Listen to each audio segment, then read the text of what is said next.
Uh, Good morning to everybody. Thank you for being here this morning. For those of you that are keeping track, this will be day 20 days since the Democrats recklessly shut down the United States government. And the Democrats are making some very costly history here. Don't lose that in all that's happening. This is now the third longest shutdown in history. And when you look at it carefully, it is now already the longest full shutdown of all time. You had an example in 2018, and you had one back in 1995 that were longer, but they were partial shutdowns because they only affected a part of the federal government. This is everything. And it's also important for us to note, this is the first time in history that any party has had the audacity to shut down the government over a totally clean, nonpartisan continuing resolution. This is a political stunt, and it's the first time it's been done, and it is the most costly, most selfish, most dangerous political stunt in the history of the United States Congress, because as we have stood here day after day after day explaining all the Americans who are being harmed by this nonsense. And the Senate Democrats have zero shame about this. They don't have any shame at all about the pain that they're inflicting upon hardworking families, upon soldiers and law enforcement officers and veterans and the elderly and the disabled and women, infants, and children. Services to all those categories and paychecks to those folks are being stalled because Democrats are playing games. Today, Leader Thune in the Senate will once again bring the clean, nonpartisan CR to the floor for a vote. They will have another chance. Democrats will have their 12th opportunity to pass the bill. It is the same bill that they themselves supported just 7 months ago. Chuck Schumer gave them passion speeches on the floor about how it was the only option. And don't forget, they did it 13 times under the Biden administration. Very similar measures, but not now. Something's changed. Over the weekend, we saw what it was all about. The Democrats made crystal clear that this is about politics. The politics were on full display. The politics, the spectacle, is what the mobs, the crowds, the rallies this week were all about. It was quite ironic, though. The irony was very glaring. They called it the No Kings Rally. But the great irony, of course, that we pointed out over and over was if President Trump was a king, the government would be open. If President Trump was a king, he would have closed the national parks and the National Mall, so they couldn't have had the rally out here.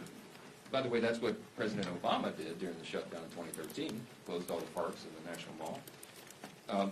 Here in Washington, you had Senators Bernie Sanders and Chris Murphy and Cory Booker and others marching in the streets.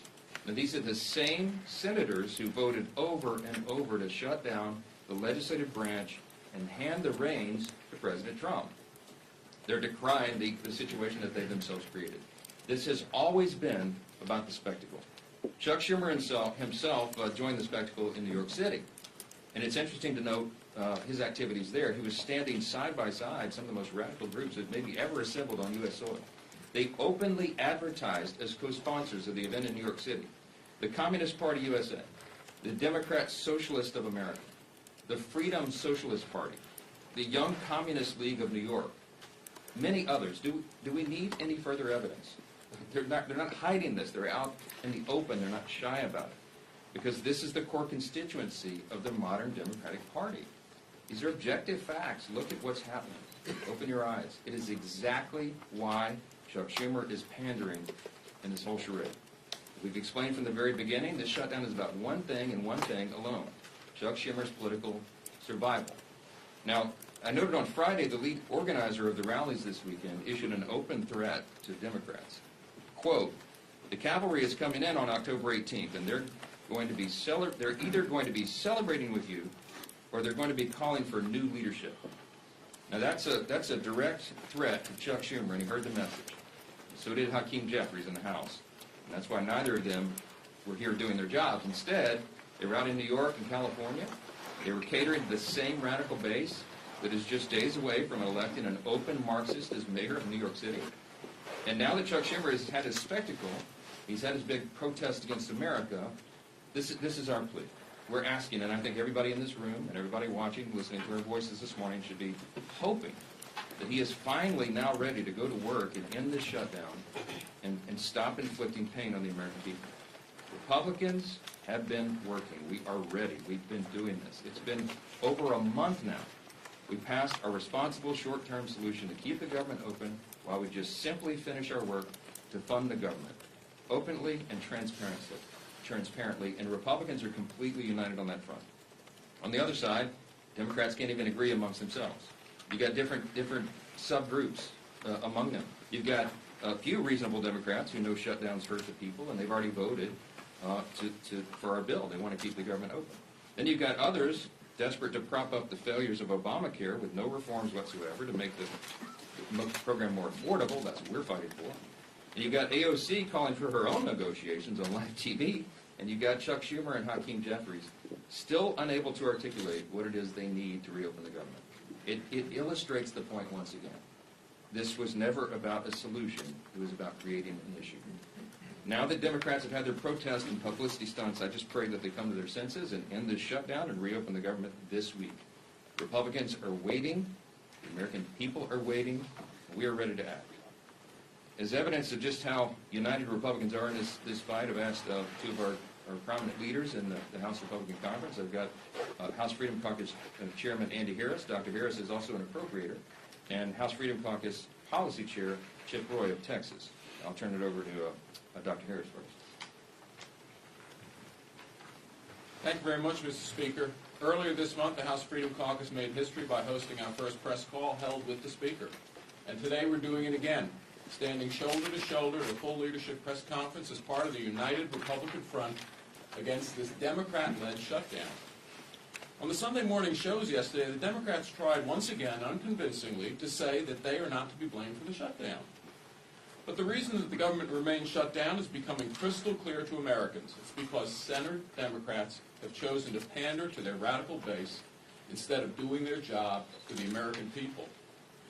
Senate Democrats have had the opportunity to vote 11 times for the House-passed bill that pays our troops, pays our law enforcement, and pays our air traffic controllers now, and would immediately reopen the government.